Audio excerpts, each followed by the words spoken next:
Amém.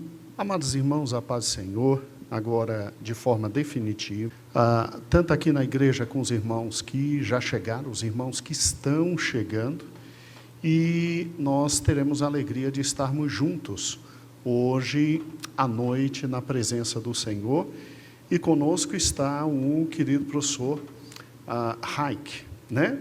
E a segunda vez que ele está conosco, é uma alegria muito grande, uma felicidade enorme, e hoje nós temos um assunto muito importante, irmãos, extremamente importante, que é os assírios, né? Nós vamos aprender com o professor, ele já está ali, a postos, preparado, e nós vamos aprender com ele sobre os assírios.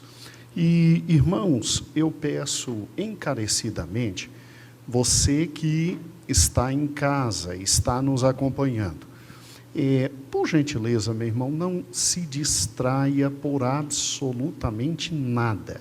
Em nada se distraia. Por quê? Porque, tudo bem, os conhecimentos que serão passados estão sendo gravados, o YouTube vai gravar, os meninos vão gravar, mas muita coisa a gente aprende no momento que está com o professor, né?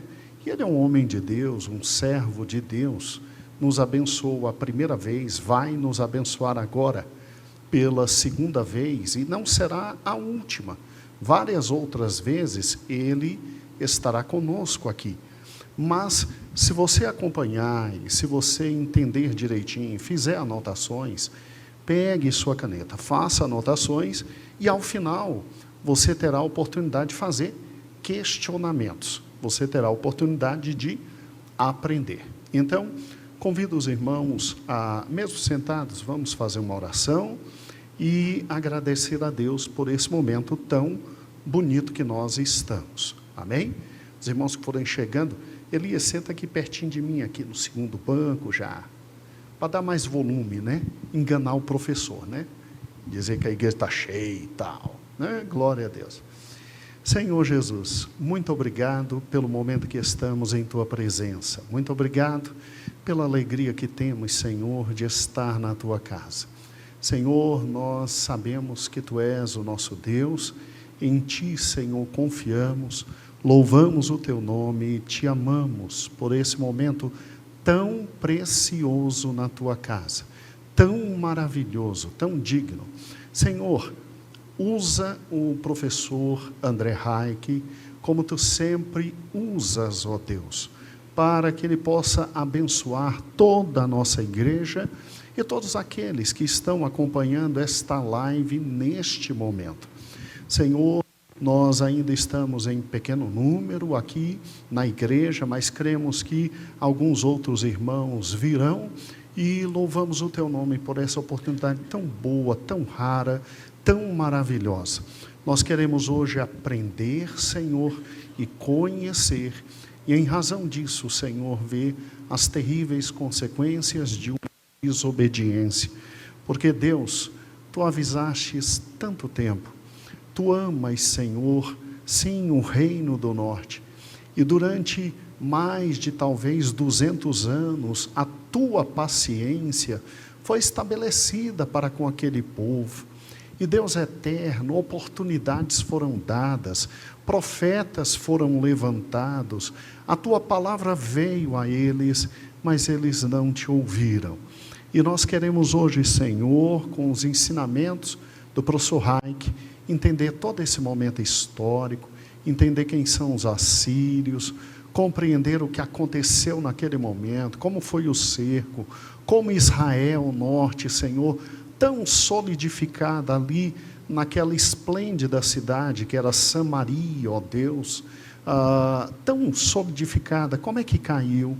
Nós queremos também tirar proveitos espirituais, e nós Te louvamos e agradecemos, Senhor, pelo professor.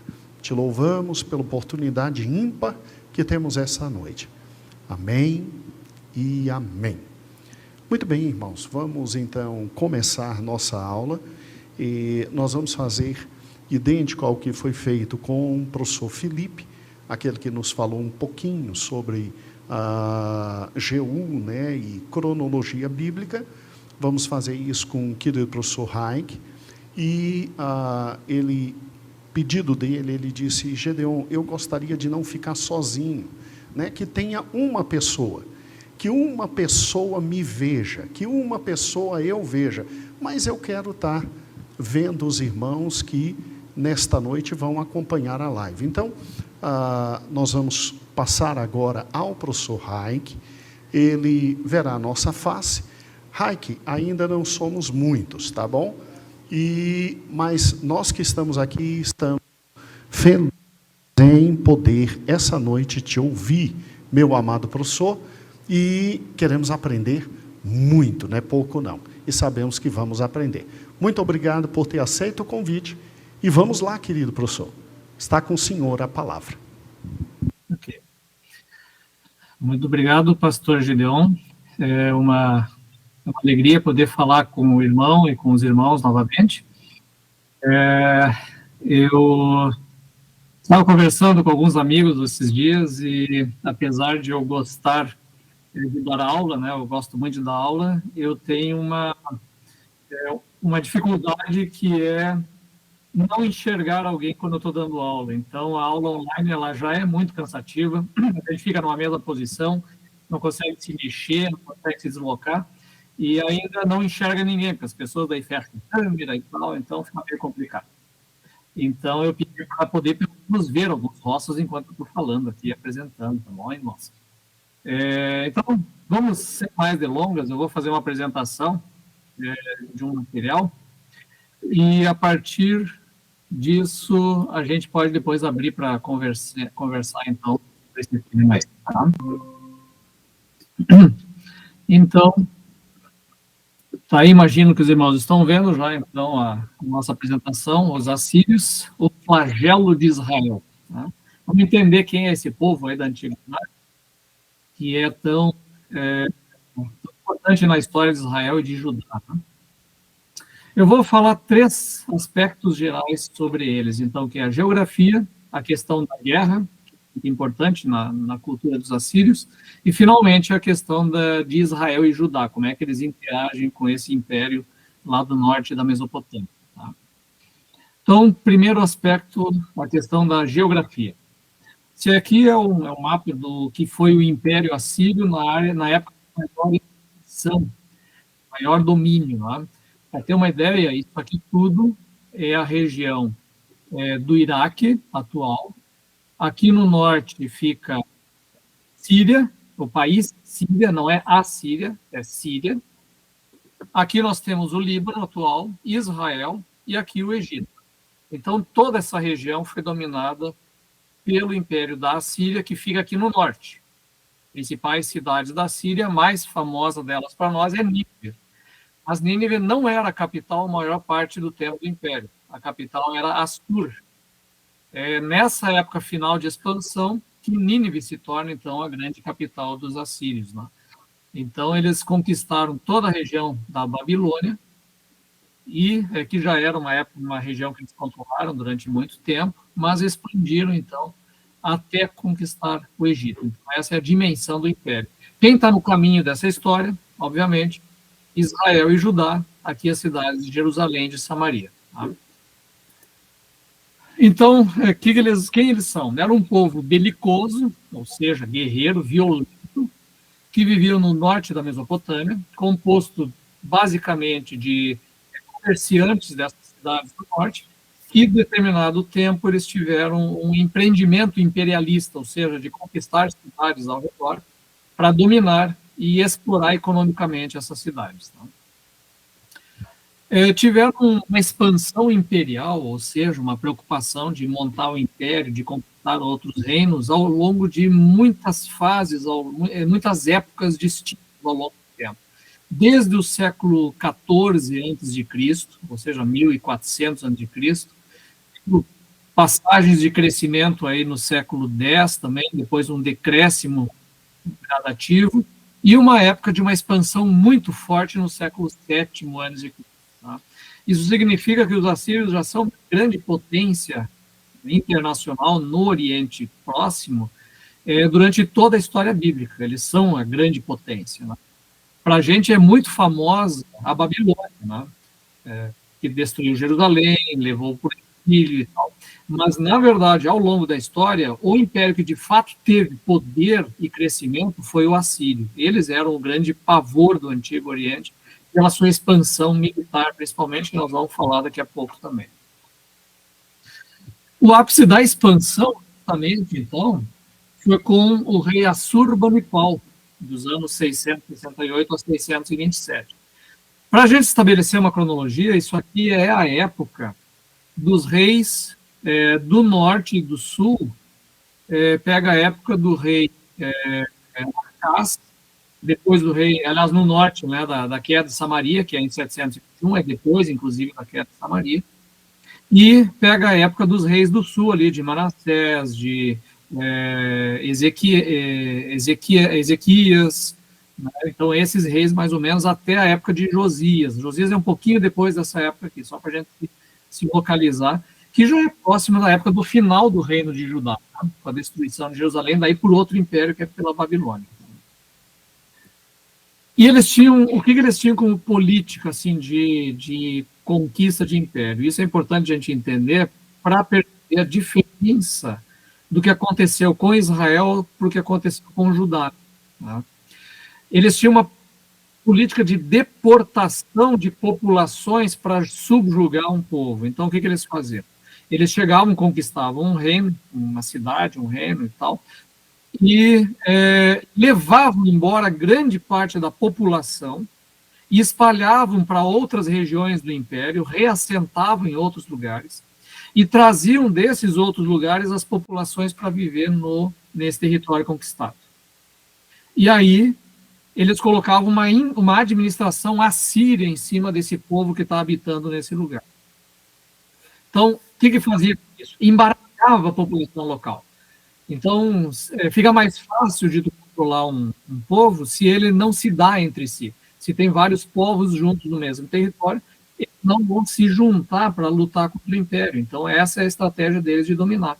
Né? Então, vou ter uma série de povos que não se dão muito ali e vai ser mais fácil controlar eles. Então, eles colocavam ali um governante assírio mesmo para governar.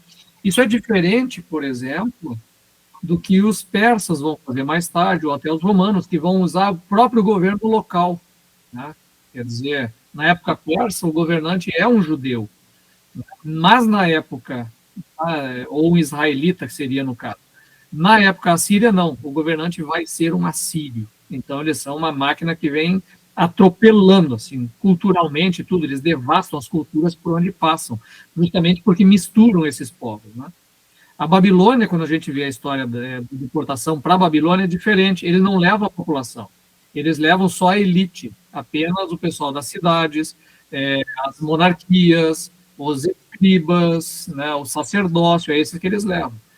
No caso babilônio, não. Assírio, não. Os assírios, eles misturam as populações inteiras. Por isso que você vai ver depois a emergência do samaritano no norte, que é a mistura dos povos que foram trazidos para Israel depois, tá? Então, o que acontece? Por que eles também faziam isso de misturar as populações e colocar uma administração assíria? Porque aí eles mantêm a produção local. Né? Então, o território conquistado ele não é destruído, ele continua plantando, continua colhendo, vai ter novas populações misturadas com o restante anterior. Então, o pessoal continua plantando, produzindo, sempre é produção agrícola, né? A economia da antiguidade toda ela é agrária. Então, e aí todo ano os assírios levam essa produção embora para a Síria. Tu está produzindo e a maior parte do que é produzido vira imposto para o Império Dominante. Né? Então, não é fácil tu estar debaixo do Império Assírio produzindo para eles, embora existem algumas pessoas que acabem se dando bem com isso também, né? Da própria população dominada. Sempre alguém se dá bem nessa história. Né? Mas uma única grande regra da história em todos os tempos é o seguinte: quem se rala é o povo, tá? O povo sempre se rala. Então, vão sair aprendendo isso aqui hoje. Império vai, império vem, tem os que se safam, mas quem se rala sempre é o povo. Tá? E isso eu acho que continua valendo até hoje, tá, minha gente? Não, eu acho que não mudou muito. Então, aqui um exemplo da pujança desses caras, tá? Esses aqui são 2 lamassus. O lamassu é essa figura típica do norte da Mesopotâmia. Isso aqui é gigantesco, tá, gente? Isso aqui tem 3 metros de altura, tá?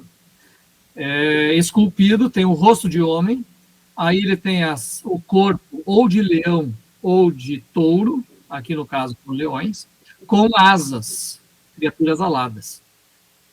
Pessoal, isso aqui está muito perto do que é uma descrição bíblica de um querubim. Tá? As descrições dos querubins são criaturas assim também, que é parte animal, parte humano, com asas e tal.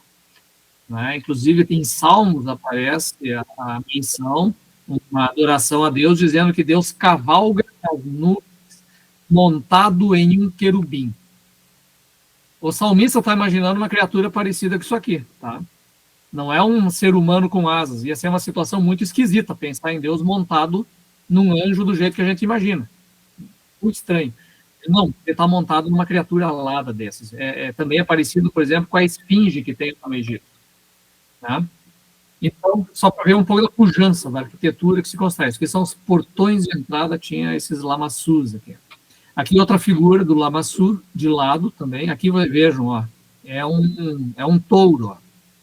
Então, é a figura do touro, com a cabeça de homem, sempre com barba, porque barba é símbolo de dignidade, é símbolo da divindade.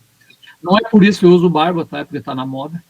Mas ele tem essa figura de rosto humano, e aí, na cultura assíria e mesopotâmica em geral, o lamassu ele é extremamente sábio. Né? Ele é o guardião dos templos, é o guardião do palácio e o guardião, inclusive, do trono de Deus, né? Do Deus deles, na verdade. Né? E isso tem uma relação parecida com a história bíblica, porque aparecem os querubins lá dentro do Santo dos Santos. E os Salmos diz que Deus se assenta sobre os querubins para governar o seu povo, né? Porque a ideia é um pedestal. E aqui do lado é a figura do Gilgamesh, famosíssimo, né? Na história do grande lenda de Gilgamesh, né? É o homem que encontrou o homem sobrevivente do dilúvio. Né? Ele vai em busca da imortalidade, contra o Noé babilônico, digamos assim, nas histórias de Gilgamesh. Isso aqui tudo são obras de escultura, relevos que foram encontrados em ruínas dos assírios, só para ter uma ideia da dimensão do que era esse império. Aqui um outro relevo do palácio do Assurbanipal, aparece ele matando um leão. Os reis eram tidos como grandes guerreiros, e uma das maiores diversões deles era caçar leões. Né? E isso tem uma função social também, né? O leão sempre é um perigo, né? Muito grande para as comunidades, então geralmente é a função do rei caçar o leão. Então, então tem essa figura, né, emblemática assim, na ideia do rei como um caçador. E eles tinham também, depois os persas vão copiar muito isso, né? Eles construíam áreas muito grandes com jardins com pomares, e aí animais selvagens para eles caçarem e tal, né? Então isso faz parte dessa cultura oriental relacionada com a caça. E aí, então, a questão da guerra, né, dos assírios, que é o que mais nos causa, geralmente, um certo pavor, né? Então, o que os assírios têm de diferente em relação a eles? Ele tem um exército altamente profissionalizado. O que isso quer dizer? Os outros não tinham profissionais? Não, até a época dos assírios, o exército era geralmente uma convocação por ocasião da guerra. Então, começa a guerra, o que você faz? Você convoca os homens, cada um pega as suas próprias armas, que tem em casa, e vai para a guerra, se juntam para a guerra, para o entreveiro lá. Com os assírios, um pouco antes, outros já inventaram isso, mas os assírios aperfeiçoaram isso. Eles o que fizeram? Já existiam batalhões profissionais de pessoas que viviam... Por que é profissional, tu diz? É alguém que é sustentado exclusivamente para ser militar. Para nós hoje é comum, né? Existe a profissão militar, você é sustentado, é apenas militar. Na antiguidade não existia. Os assírios são meio que os que inventam isso. Então eles inventam um exército que é sustentado apenas para treinar para a guerra.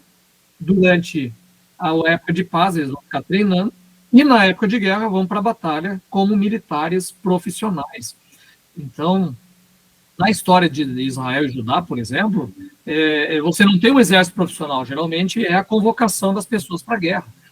Davi vai criar um batalhão profissional, ele tem lá os peletitas, né, junto dele, ele tem o batalhão dele, que era aquele monte de gente de má fama que andava com ele lá, na época que era mercenário e tal, né? Então, então ele tinha um grupo profissional junto dele, que era meio que a guarda pessoal dele. Inclusive, muitos filisteus, né? Os peletitas de Davi são filisteus, são os estrangeiros. Pagava para serem a guarda pessoal dele, né? Então, essa ideia de exército profissional, ele começa muito, mais ou menos nessa época aí, a partir dos assírios. E isso tem uma ênfase muito grande no quê? Nos carros de guerra e cavaleiros. O carro de guerra, ele é uma grande invenção na antiguidade, né? Quer dizer, você ter uma parelha de cavalos. Primeiro era uma carroça puxando, mas a carroça é muito lenta, né? De 4 rodas. Aí inventaram a biga com 2 rodas só, e sendo puxada, então, por 2 cavalos, às vezes até 4 cavalos. Então ele tem uma grande velocidade. E era uma arma, no caso dos assírios, ele era um tipo de carro muito pesado, assim, com estrutura de ferro e roda de ferro e tal. Então era uma arma de atropelo também. Então, às vezes, uma infantaria na frente, eles vinham tocando os cavalos por cima do batalhão, e na carruagem ele via junto, quer dizer, o condutor ia junto com um cara com escudo e um outro lanceiro. Então eles vão junto combatendo outras pessoas. Então é meio que o tanque de guerra da antiguidade, né? Então eles tinham um investimento muito grande nisso e também nos cavaleiros, né? Então era uma tropa de choque muito forte que os assírios tinham e provocavam meio que o terror nos exércitos inimigos, né? A gente vê Davi, por exemplo, não usava carro de guerra. O Davi só tinha exército a pé. A história bíblica fala de Salomão daí comprando cavalos e investindo na carraria. Mas quem vai de fato ter grande quantidade de carros de guerra e cavalos é o rei Acabe de Israel. Inclusive, ele se torna um grande exportador para a Síria e para outros impérios aí de cavalos, né? Isso é uma coisa, só para entender por que isso é importante, porque não é fácil você ter esse equipamento no exército.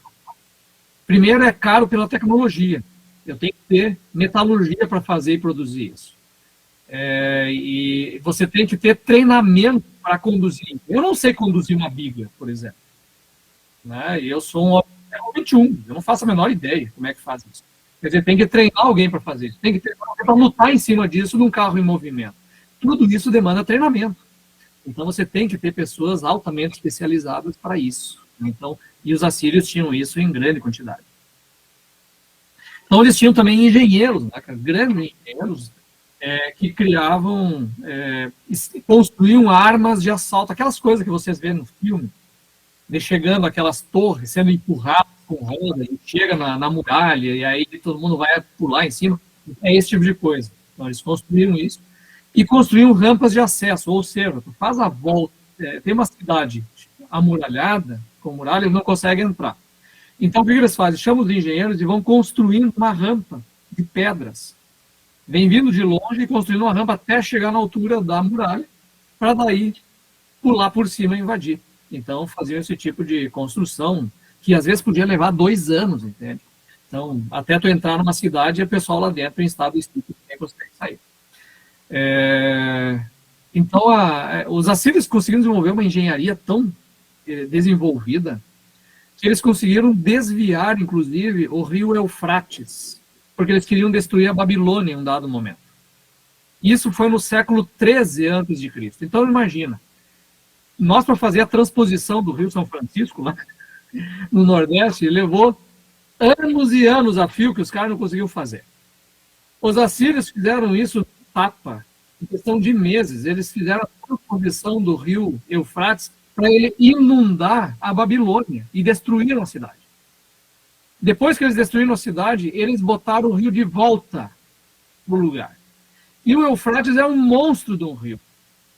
E nós estamos falando isso do século 13 a.C. Olha a tecnologia desses caras, só para ter uma ideia. Isso que o pessoal diz, assim, às vezes faz bobagem, do tipo, foram extraterrestres que construíram as pirâmides no Egito, né? Cara, não precisa de extraterrestres, o ser humano tem inteligência suficiente para fazer esses bagulhos. Tá? Então, realmente já se fazia essas coisas. E aí eles tinham o quê? Uma política de terror, justamente para manter o domínio. O que era política de terror? Ele manda os emissários, ó, se entreguem para nós e faça parte do império. Senão nós vamos para cima de vocês. Aí o cara diz, não, vamos nos entregar, vamos lutar. Aí o que acontece? Os caras vão e destroçam para a lei. E aí as piores torturas que podem imaginar. Faziam o tal do empalamento. O que é empalamento? Vou explicar, me perdoem os irmãos mais sensíveis, aí as irmãs. Empalamento é você pegar uma estaca muito comprida, aí de 3 metros de comprimento, e enfiar na pessoa por baixo dela, e atravessar e fazer sair na boca. Ou sair do lado, que assim, uma coisa.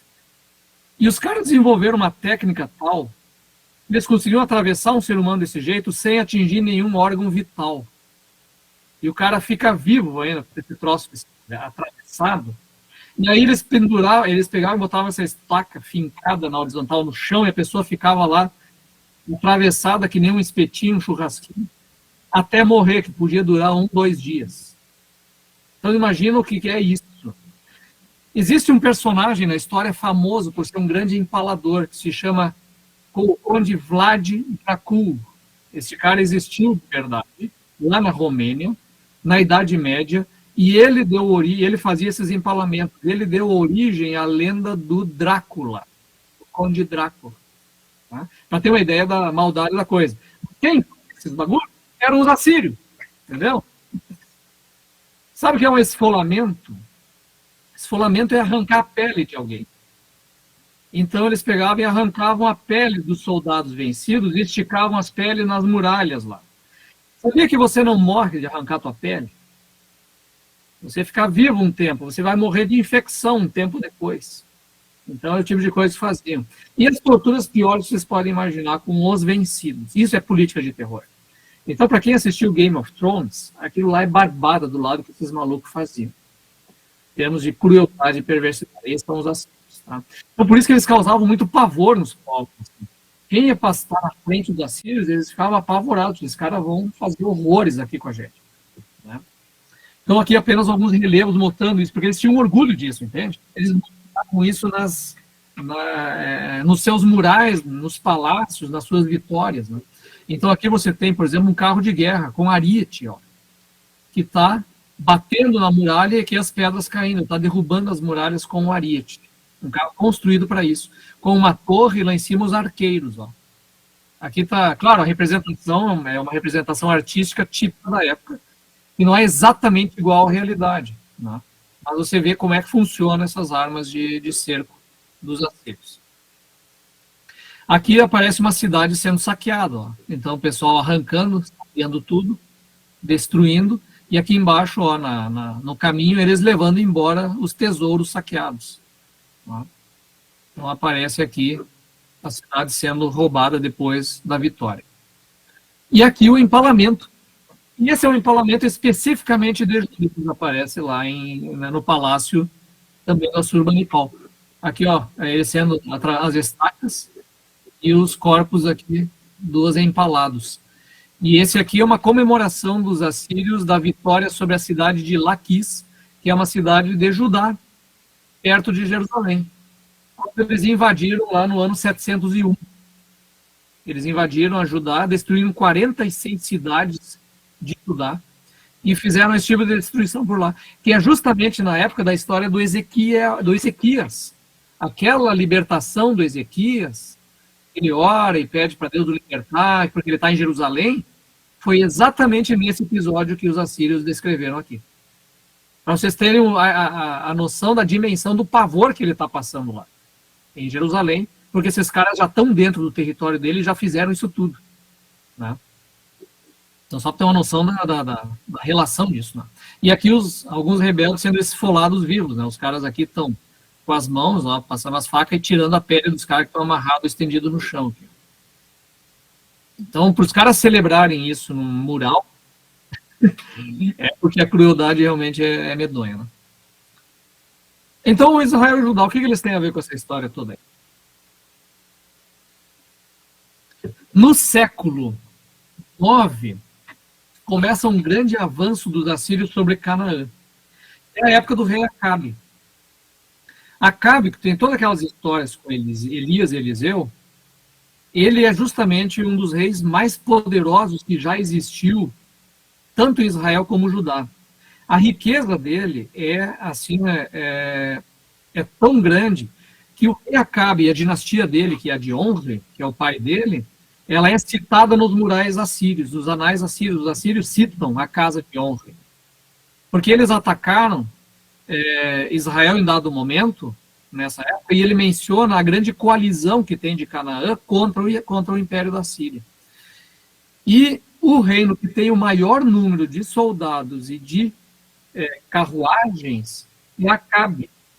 Ele é mencionado nesses textos assírios como a maior potência de resistência contra o Império Assírio. Porque, irmãos, assim, ó, a gente sempre conhece a história de Judá, de Jerusalém, né? Mas o que é de fato o reino forte e poderoso dos dois da divisão é Israel, não é Judá. Israel é o irmão rico, Judá é o irmão pobre que tem Jerusalém. Israel com a Samaria é o grande império, a grande potência regional. E, inclusive, essa é a chamada Batalha de Karkar, de 854 a.C., em que Acabe morre. A Bíblia descreve que a batalha em que ele é morto lá. É que ela não dá os detalhes contra quem que é, etc, etc. É o dos assírios, e eles mencionam essa batalha e essa vitória contra Acabe. Então, é um momento da história que se cruza. Assim, o que você tem na história da Síria, a história bíblica se cruza e você consegue entender exatamente o que aconteceu nessa época aí. Tá? Inclusive, é uma história profetizada, né? A morte desses reis e tal, e foi no confronto com os assírios que eu mencionei acima. Então, o que acontece? Essa época aqui, do Acabe, depois do Acabe, né, depois nós temos a história do rei Jeú, que termina de matar os descendentes do Acabe, termina o baalismo do norte e tal, mas Jeú já é vassalo da Síria. O que é ser vassalo? É quando o teu reino foi conquistado, ou foi derrotado numa batalha, ou então você decide não lutar e decide se entregar e ficar pagando imposto para o império. Então isso significa o quê? Tanto Israel como Judá nessa época aqui, depois do Acabe, foram vassalos da Síria. Eles tinham que pagar impostos para a Síria anuais, então entregava boa parte das suas colheitas e tal, né, e estava submisso ao Império Assírio, nessa época a partir de Acabe. A Bíblia não fica nos descrevendo tudo isso com detalhes, assim, porque ela não está preocupada com essa história. A história que a Bíblia está preocupada em nos dizer é o seguinte: se os reis e se o povo são fiéis a Deus ou não. Essa é a preocupação da Bíblia. Tá? Ela não está preocupada com a política internacional, não está preocupada se o reino está rico ou não, nada disso preocupa. Ela quer saber da fidelidade a Deus. E já deixo dar uma dica para vocês. Geralmente os profetas aparecem e eles vão debater contra o povo e contra as monarquias, contra os reis, nas épocas de maior riqueza e prosperidade. Acabe é inacreditavelmente rico e próspero. Vem lá os profetas para cima dele. Né? No sul, Manassés, inacreditavelmente rico e próspero. Profetas para cima dele, etc, etc. Então, não confundam essas coisas. A gente acha a prosperidade está sendo e abençoado por Deus. Na história bíblica, quase nunca isso dá certo. Quase nunca dá certo. Geralmente, os reis muito prósperos são os mais criticados pelos autores bíblicos. Então, os reis de Israel e Judá foram vassalos em vários momentos da Síria, porque esse é o grande império do norte, que está toda hora chegando na história de Israel e Judá. Samaria, então esse sim, capital do reino do norte de Israel, foi destruído finalmente no ano 721. Isso é mais de 1 século e meio depois de Acabe, para ter uma ideia. Então,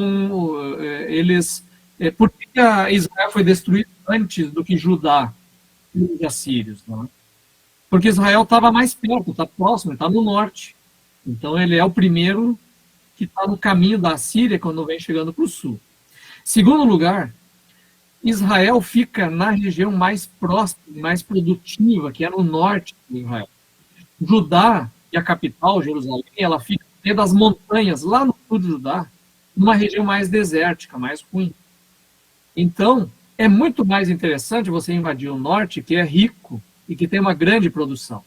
O sul, que é desértico, e é encravado no meio de montanhas, além de ser mais difícil de conquistar, economicamente é muito ruim, muito fraco. As rotas comerciais da antiguidade, por exemplo, eles passavam por Israel, mas não passavam por Judá. Entende? Então, é muito mais interessante atacar Israel do que atacar Judá, pelo retorno econômico. Né? Isso a gente não se toca muito na história bíblica, parece que, como o Judá é o nosso preferido, por causa de Jerusalém, a gente acha que eles são os ricos, mas não. A gente tem que aprender uma coisa, minha gente, na Bíblia é o seguinte: Deus escolhe sempre os mais fracos. É os mais fracos. Então, eu sempre digo para os irmãos que eu falo o seguinte, né? Se Deus escolheu vocês, é porque vocês já não são grande coisa, tá?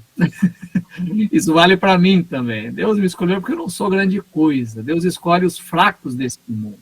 Né? Jesus chamou uma turma ali que não era grande coisa, tá? Era bem meia boca. Entende? E a igreja é isso, é lugar de gente meia boca. Então, Israel e Judá são um povo meia-boca também. Agora, Judá é muito mais meia-boca do que Israel. Só para a gente entender isso aí. Tá? Porque as grandes potências são que a Síria, Babilônia, Egito, Roma, os gregos lá depois, também os macedônicos com Alexandre, essas são as potências persas. Essas são as potências. Israel e Judá são os fraquinhos da antiguidade. Né? Por isso que a gente vê eles existirem e até hoje é um milagre divino. Então, porque eram realmente o povo fraco da antiguidade.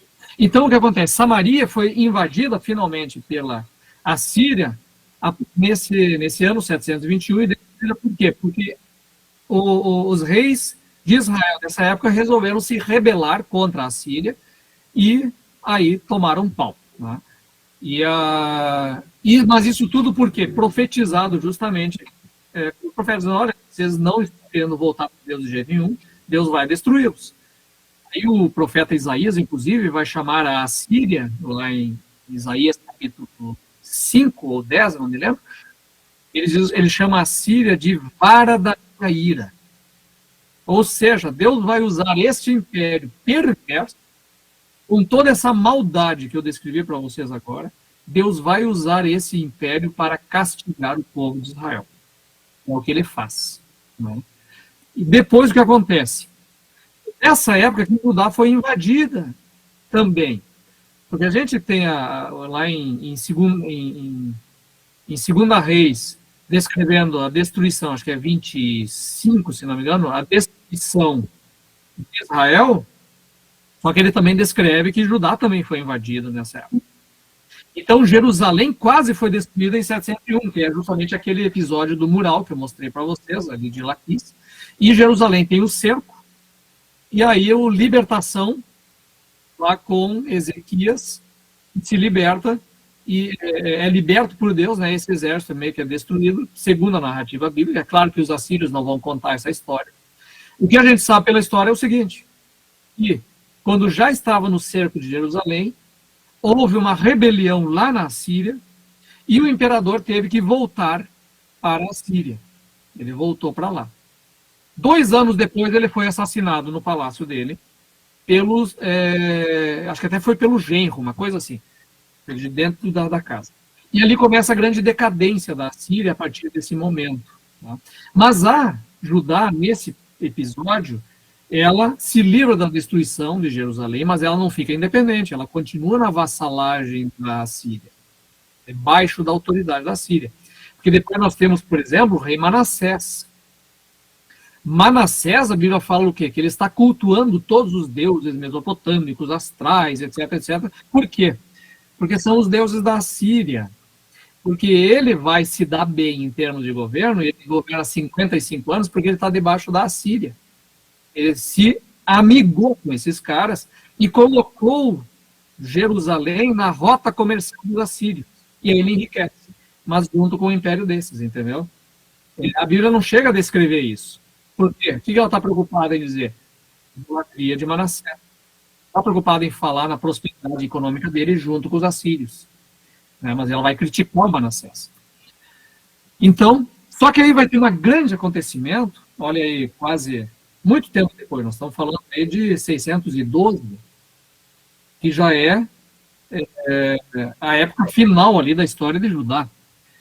Aí nós temos uma queda da Assíria. A Assíria é destruída nesse ano 612 aí em diante. O que aconteceu? Alguns historiadores chamam isso de um escândalo histórico, que não era possível que o império dessa força fosse destruído em questão de 2, 3 anos, como ele foi destruído. Então aconteceu o quê? Teve uma série de guerras internas na Assíria pela sucessão do trono. Morreu lá o imperador e aí teve uma disputa interna. E ao mesmo tempo que acontece, os babilônios do sul se rebelaram e começaram a subir atacando. Venceram as batalhas lá no sul e começaram a subir atacando em direção ao norte. Apareceu um povo dos Medos, que vem lá do Irã, do outro lado dos Montes Zagros, e invadem e atacam a Assíria vindo do leste. Para ter uma ideia, os Medos são os que vão dar origem ao Império Persa depois. Aí eles atacam aqui. No norte, povos citas começam a ver. Os citas vêm da Rússia, tá? Cara, quando vem gente da Rússia, a coisa tá feia. Pode ter certeza. Assim. Então, vem os citas do norte atacando também. Aí vem o Império. Ele cai assim, uma cidade atrás da outra vai sendo destruída, até finalmente Nínive ser destruída em 612 depois de Cristo. Tá? Então, acaba a história da Síria repentinamente aí. É por isso, minha gente, quando você tem a leitura da Bíblia, você tem o profeta Jeremias, que depois dessa época, logo em seguida, aparece Jeremias. Ele começa a profetizar contra Judá e Jerusalém e dizer que eles vão ser destruídos por um exército invasor. E o povo não acredita. Por quê? Porque a Síria foi destruída. Não existe mais a Síria. E aí eles dizem, não, mas é a Babilônia que vai destruir. E eles não acreditam, porque a Babilônia é muito longe. Fica lá no sul do Iraque. Não vão chegar aqui. Então ninguém acredita. Eles, não, vai acontecer. E de fato aconteceu depois. Mas aí é outra história. Então o que acontece? Agora eu vou um pouco para parte do que a Bíblia tem a dizer para os assírios. Porque um dos livros mais famosos da Bíblia, dos profetas, é Jonas. E Jonas prega justamente aos assírios. Então, e o final de Jonas, a gente conhece a história. Deus mandou ele pregar a Síria, em Nínive, né, que é justamente não era na época de Jonas a capital, veio a ser capital depois, mas é um centro religioso muito importante na Síria. E aí o Jonas, o texto bíblico não diz por que ele não quis ir para lá, né? A gente até pode imaginar, ele diz, olha, tá louco, quem sabe eu chego lá, eu vou pregar, e os caras vão me empalar, vão arrancar minha pele. Ele conhece a história, né? Vai ser um horror, podia ser medo. Mas pelo que a gente percebe no texto, a gente descobre que ele não tinha medo disso, que na verdade não queria que os assírios se convertessem. Ele queria que eles fossem destruídos por Deus. Por quê? Porque ele sabia que mais cedo ou mais tarde esses caras iam invadir o país dele. Iam invadir Israel, ele era Israel do Norte. Então ele quer que a Síria seja destruída para quê? Para salvar Israel. Não. Mas a gente sabe pela Bíblia mesmo que Deus diz, não, a Síria é justamente o que eu vou usar para castigar o meu povo.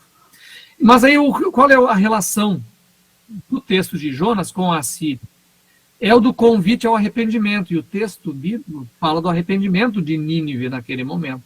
E termina assim, eles então se arrependem, e Deus suspende o juízo, Deus não envia, né, a destruição sobre a Nínive, porque este povo se arrependeu naquele momento.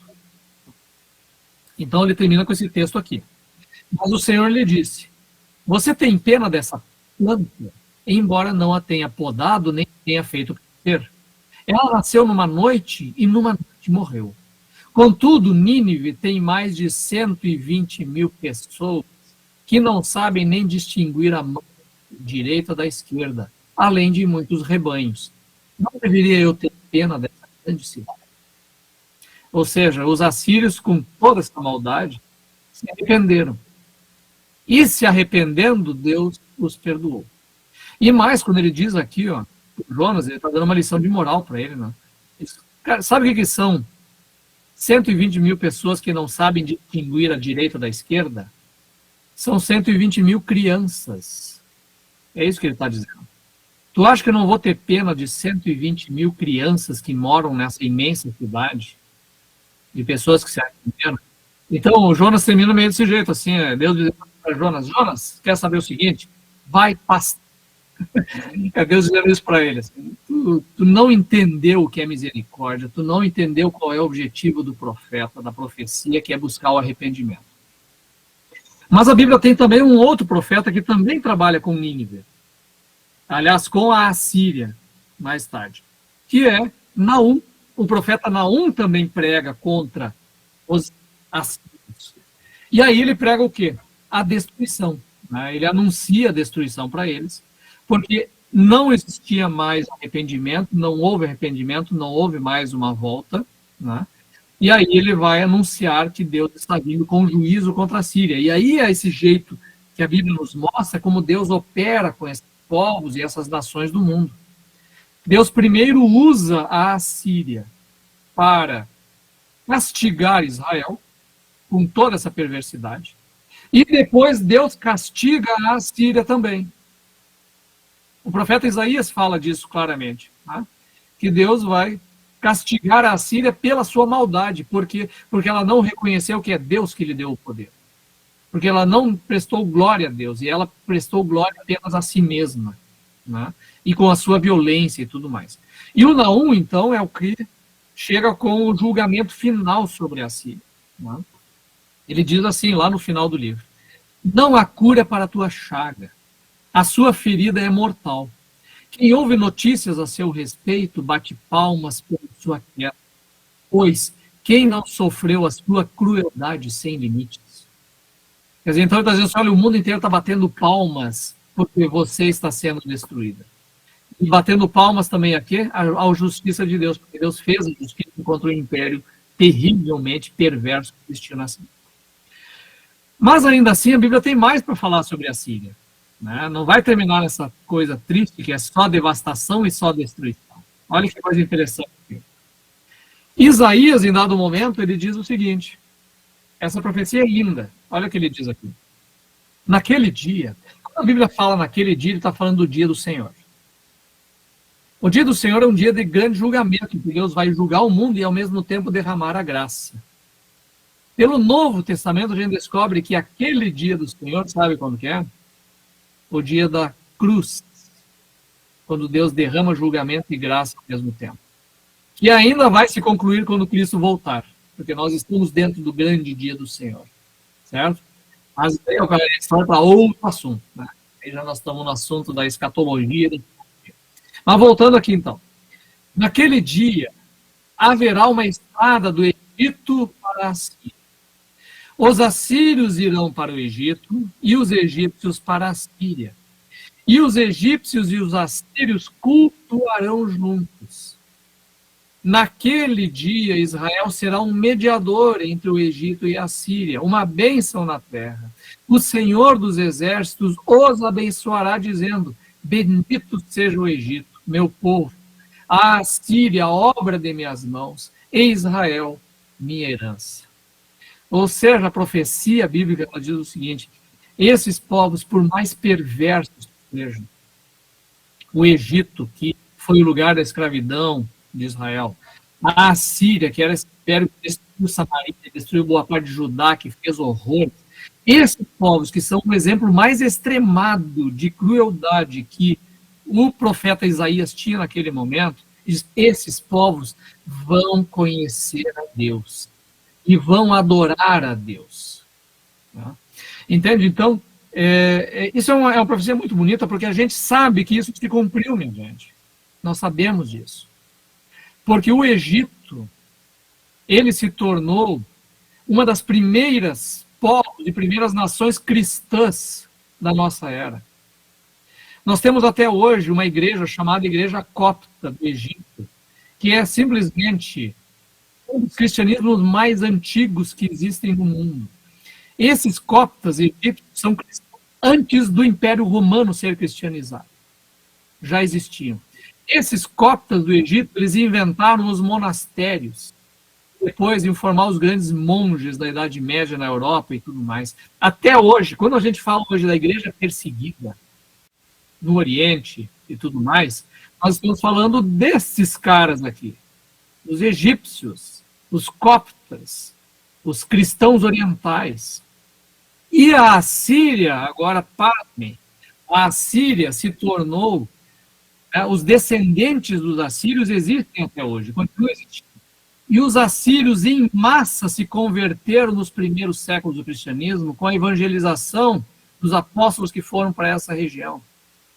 Isso aqui é uma foto dos assírios atuais, que vivem no norte do Iraque, e que vivem espalhados como comunidades assírias até a China, que foram se espalhando, e esses assírios cristianizados que se converteram desde o século I, II e III depois de Cristo, se tornaram uma das maiores e mais importantes igrejas cristãs do Oriente, das igrejas ortodoxas do Oriente, e evangelizaram o Oriente desde o Iraque até a China. Às vezes a gente fala dos missionários que chegaram na China, lá dos protestantes que foram ali nos batistas dos Estados Unidos no século XIX, final do XIX. Os assírios já tinham chegado lá desde o século IV, para vocês terem uma ideia. E boa parte dessa gente hoje sofre uma perseguição horrenda debaixo do Estado Islâmico e tudo mais, que quando os irmãos escutam notícias dos irmãos perseguidos da janela 1040, são esses carinhas aqui, os assírios, que são cristãos desde o primeiro século, e que são os assírios daquela história que nós vimos lá. Então a gente vê que essa profecia aqui de Isaías, ela se cumpriu plenamente. E você tem adoradores entre esses povos que estão buscando a Jesus Cristo, né, desde muito antes de nós, muito antes de qualquer cultura nossa, eles já adoravam, né, tanto os egípcios como os assírios, né. Então, isso é o que eu acho mais bonito e mais belo assim, dessa história toda, é aquilo que Deus faz a longo prazo, né. A gente vê pela história de Israel do Antigo, pela história bíblica, né, as crueldades que aconteceram, mas ao mesmo tempo a gente vê a redenção que acontece por meio de Jesus Cristo, porque é só por Jesus para acontecer isso. Jonas não deu, com Naum não deu, mas com Jesus deu. Certo, meu irmão? Era isso que eu tinha para agora. E deixo aberto, então, para os irmãos aí perguntarem ou colocarem alguma coisa. Professor, muito obrigado. Eu recebi, foram 3 perguntas em casa. A primeira pergunta é o seguinte, é o fato de que trouxeram, então, os assírios tinham essa característica. Eles, ao contrário dos persas, eles traziam e levavam. É daí que surgiram os samaritanos? Exatamente. Exatamente. Então, o samaritano ele é o resultado disso, que a própria Bíblia descreve, né? Então, eles trouxeram povos de 5 distritos diferentes que chegaram e encontraram os antigos israelitas morando lá. Nesse momento aconteceu um monte de confusão, tá, minha gente? Teve muitos israelitas, por exemplo, que fugiram para Judá, lá para o sul. A Bíblia fala disso, né? Da tribo de Zebulon, de Issacar, de Efraim, que foram para o sul e se integraram a Judá. Ou seja, se tornaram judaítas. Se misturaram, virou tudo um bolo só. Por isso que não dá para pensar nesses reinos tudo separadinho, todo mundo descendente, separadinho, bonitinho. Não, tá tudo bagunçado ali. Tudo se misturou, né? Então, muitos fugiram para Judá, e os do norte ficaram morando lá, veio esses outros povos e se misturaram, e aí os caras que casaram, se misturaram e tal. Aí vai aparecer aquelas histórias, por exemplo, lá de Esdras e Neemias. Os moradores de Samaria, e dá problema com eles. E esses moradores de Samaria já são descendentes dessa mistura toda. Então ali vai formar o samaritano, que o judeu do sul, mais tarde, vai odiar de morte, né? porque eles vão dizer, são um povo que se misturou com outros povos aí e tal, né? Então, por isso que eles não gostam. E é por isso que Atos também, a história de Atos, ele mostra 3 Pentecostes, né? Ele tem o primeiro Pentecoste, que é o judaico, que acontece em Jerusalém, né, aparecendo as línguas de fogo. Aí nós temos o segundo Pentecoste, que é quando o Espírito se manifesta em Samaria com os samaritanos, o Filipe que está lá. E depois nós temos um terceiro Pentecoste, quando aparece em Cornélio, que é com o gentil, que ele é um romano puro, gentil. Então, Atos nos mostra essa progressão, que é do antigo povo de Deus, do Antigo Testamento, puro, recebendo, e aí o misturado, que é o samaritano, do gentil com o povo original, e o terceiro, finalmente, o povo gentil puro. Né? Então, por isso que ele mostra ali, né, que o Espírito Santo é dado a todos os povos, não é apenas ao judeu ou ao descendente do judeu. Né? Então, mas assim, é isso, o samaritano é justamente essa grande mistura que aconteceu ali dos povos. Né?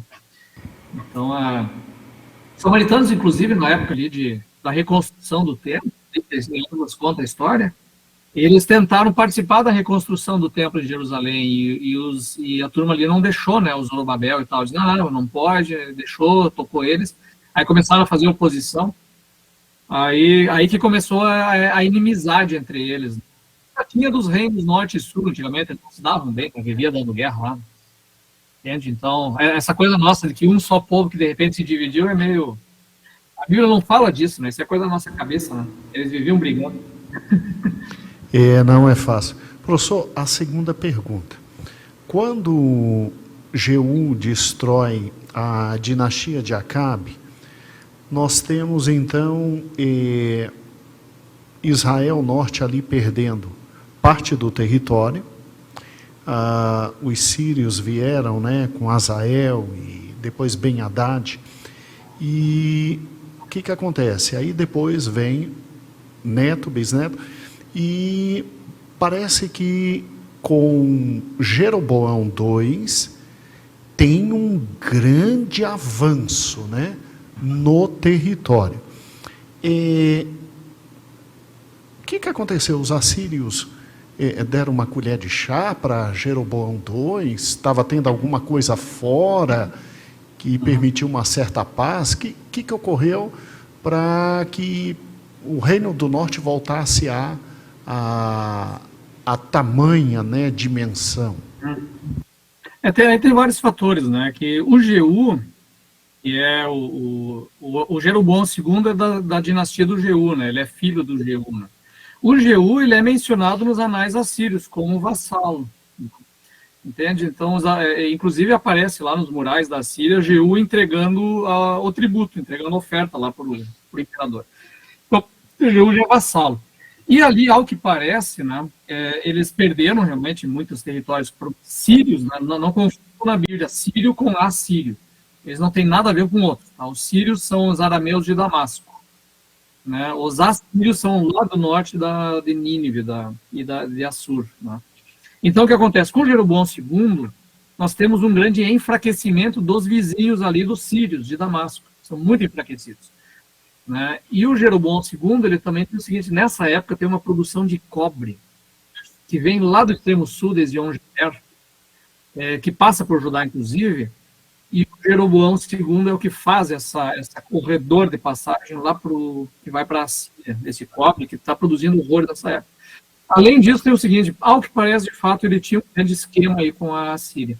E ele vence os de Damasco, e o Jeroboão II atinge um território tão vasto quanto é na descrição bíblica do reino de Salomão, por exemplo. Ele conquista tudo, até Damasco, lá para cima. Então ele é extremamente próspero nessa época aí. E ao que parece ele tem, de fato, algum esquema com a Síria que está prosperando desse jeito. Né? O Jeroboão II tem o seguinte, né? A Bíblia fala que teve um profeta ajudando ele nas vitórias dele, era o Jonas, né? Jonas, filho de Amitai. Então você tem esse profeta que ajuda ele, e o Jonas aí tem a história dele, né? Que você vai e morre, né? Nínive. E só que tem outros 2 profetas que falam na época do Jeroboão, né? Tem um profeta que vem lá de Judá, que é o Amós. E o Amós vai para Belém e ele começa a falar desse problema, né? Pregar contra Jeroboão, contra né, toda essa prosperidade que está existindo baseada principalmente na grande exploração dos pobres de Israel. Né? Então, então, de fato, ele teve uma grande prosperidade, mas foi marcada por uma injustiça medonha em todos os sentidos. Né? Então, por isso que eu mencionei antes, né, o profeta geralmente é aquele que vem contra esse tipo de riqueza, né, que é uma riqueza injusta. E o caso de Jeroboão II é típico disso. Acabe também né? Também era. Tem aquela história da vinha, né, do Nabal, em que ele manda uma história para matar o cara e toma a vinha dele, né? Então esse tipo de perversidade é muito comum para esses grandes bilionários aí da Bíblia. É Amós e depois Oséias, né? Mais tarde Oséias. Mas Oséias já é logo depois do Jeroboão II, né? Eu acho que ele não chegou a pegar a época do segundo. Parece que a Bíblia fala que Amós com certeza profetizou nesse tempo. Excelente. Só um pouquinho, irmãos. Professor, realmente o Império Assírio era extremamente assustador, né? E parece que foi a primeira experiência ali da história da antiguidade de um exército muito bem preparado, né? Muito bem disciplinado. E engraçado como o Senhor usa isso para repreender seu povo, né? E não faltou aviso, né? E não faltou aviso. Nós temos um profeta que fica horrorizado com essa circunstância, esse tipo de situação. Né? É Abacuque. Abacuque não é dessa época, ele é depois da época da Babilônia. Mas a questão dele com Deus é justamente essa, né?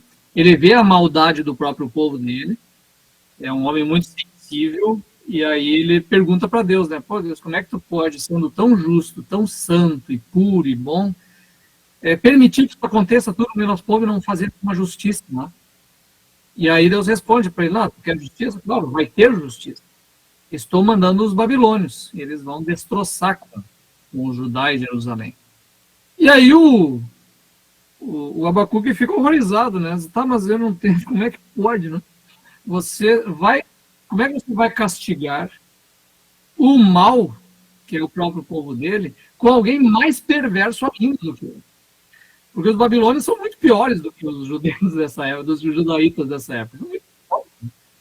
Entende? Então, como é que você vai usar um mais perverso para castigar? Deus responde, não, os babilônios também vão ter a vez deles. Então, a história é uma roda interminável de destruição e castigo que Deus vai usando, porque Deus não tem como esperar alguém ser santo e bom para usar ele para qualquer coisa, entende? Que não vai ter ninguém. Então Deus vai usar mesmo os impérios, mesmo os perversos, para executar sua justiça contra determinados grupos. E depois ele vai fazer esses impérios caírem também, porque não servem para nada. Eles também são maus, né? E aí o Abacuque é fantástico, né? Porque ele se dá conta disso, que ele está no meio de uma roda de uma história avassaladora, em que há destruição acontecendo o tempo todo, e ele olha para o lado e pergunta assim, tá, mas e eu? Eu que sou justo no meio desses injustos, eu que procuro seguir a Deus no meio e ser bom no meio dessa maldade toda, o que sobra para mim? Aí Deus diz uma coisa terrível para ele, né? Deus diz para ele o seguinte, o justo viverá pela sua fidelidade, ou seja, pela sua fé, você vai ser fiel. Mesmo que tudo esteja desmoronando ao redor, você vai ser fiel a Deus. Porque o justo no meio da maldade, ele é o próprio testemunho de Deus diante dos homens maus, que é assim possível ser justo, que é possível ser digno, que é possível viver sem fazer essa maracutaia toda. Ele é esse bastião da justiça, inclusive para sofrer no meio disso tudo, né? E aí o Abacuque terminou daquele jeito fantástico, ele diz assim, olha, ainda que não haja comida, ainda que eu não tenha onde morar, ainda que tudo seja perdido e destruído, eu, porém, vou me alegrar aonde? No Deus da minha salvação. Eu sei que ele tem algo ele vai resolver de alguma maneira isso, eu não sei qual é, mas eu vou ser fiel, né? Então, esse pessoal nos ensina o que é a fé, fidelidade. É como, ainda que tudo dê errado, eu permaneço fiel a Deus, né? Porque Ele me chamou para isso. Entende? Então, é que nem os amigos de Daniel lá diante do Nabucodonosor, né? Ele manda adorar a estátua, eles dizem assim, não, nós não vamos adorar esse troço aí. Né? Tu pode nos jogar na fornalha. Se Deus quiser, Ele vai nos libertar. Mas se Ele não quiser, eu não vou adorar essa estátua aí. Eu vou permanecer fiel a Deus, mesmo que Ele não queira me salvar. Ou seja, não é interesse próprio. Ele vai ser fiel a Deus, mesmo que não salve. Na história de Daniel, eles foram salvos. Deus quis salvá-los. Mas existiram N cristãos aí na época de Nero que fizeram a mesma coisa e disseram, nós não vamos adorar essa estátua, nós não vamos fazer isso. Nós somos cristãos, etc. O Nero pregou esses caras numa cruz de manhã e no final do dia ele botou fogo neles. Isso tudo doeu. Isso foi horrível. E aí eu pergunto, eles tiveram menos fé do que os amigos de Daniel? Eu diria não, eles tiveram mais fé do que os amigos de Daniel. Porque eles tiveram uma fidelidade que colocou na cabeça deles a coroa da glória de ser um mártir. E são os que estão na frente do trono de Deus lá no Apocalipse. Os amigos de Daniel não estão lá, eles estão no meio da galera lá mais adiante. Mas esses lá depois, que foram fiéis até a morte, eles estão na frentinha do trono de Deus lá, no lugar mais importante do céu, né? Na história do Apocalipse. Então, só para a gente entender um pouco como é que funciona essa história da Bíblia. Comecei falando da Síria e terminei lá no trono de Deus no Apocalipse, olha aí. Tá bom, tá bom. Pregadores pentecostais também fazem isso, com naturalidade. Eu não sou pentecostal, mas eu admiro muito isso aí. Professor Heinck, só uma perguntinha bem indiscreta, né? Eu estou vendo aí na sua biblioteca um livro negro, a Torá, é do Brian Kibuuka, né? Do professor. Brian Kibuuka, exato. Não é? Bem aí, né? Exato. Professor, ele é um historiador também, né? Vale a pena conversar com ele e trazer para conversar conosco também? O senhor conhece o Brian? O Brian ele é o maior erudito que temos no Brasil em línguas originais. Né? Não existe homem mais erudito do que tem no Brasil, em grego, em hebraico. Ele é um tradutor, não apenas de grego e hebraico, mas ele é um tradutor de caldeu, um tradutor de copto. Línguas orientais, no geral, assim, ele domina, é um monstro esse camarada. Então, se quiser uma hora conversar com ele, vai ser fantástico. É um cara de muita gente boa também. Fantástico. Eu conheço ele pessoalmente, sim, ele é muito gente boa. Que bom, que bom. Bom saber disso. Professor, muito obrigado pela aula. Não foi a primeira, foi a segunda e não será a última. Nós agradecemos o carinho e agora vamos orar pelo senhor, tá bom? Hoje nossa pastora não está, devido à idade, né? Sem nenhum problema. Vou convidar o pastor Elias para fazer essa oração por você. Amém? Amém. Oremos. Deus de amor, de graça, Deus de misericórdia, nós te louvamos, ó Deus, por esta noite em tua casa. Te louvamos pelo privilégio de aprender tanto, Senhor, de ouvir tanto sobre a tua palavra. O Senhor é Deus sobre tudo e sobre todos. Tu és Senhor da história. Tudo está nas tuas mãos. Tu tens o controle sobre tudo, Senhor, sobre todos os reinos, sobre todos os reis. Tu és Deus e nós te louvamos e nós te bendizemos. Tu és Senhor em nossas vidas. Tu és Senhor sobre tudo o que temos. Te louvamos pela vida, Senhor amado, do professor Daniel Heinck. Te louvamos, Senhor amado, porque tu deste tanto a ele, Senhor, para compartilhar conosco. Pedimos que a tua bênção continue sobre ele, tua graça, abençoando sua vida, seu ministério, abençoando sua família. Ó Deus, em todas as áreas da sua vida, que o Senhor esteja com ele, fortalecendo, dando saúde, renovando as forças, para que ele continue, Senhor, levando essa mensagem. Ó Deus amado, e abrindo o nosso entendimento para compreendermos melhor a tua palavra. Te agradecemos em nome de Jesus. Amém.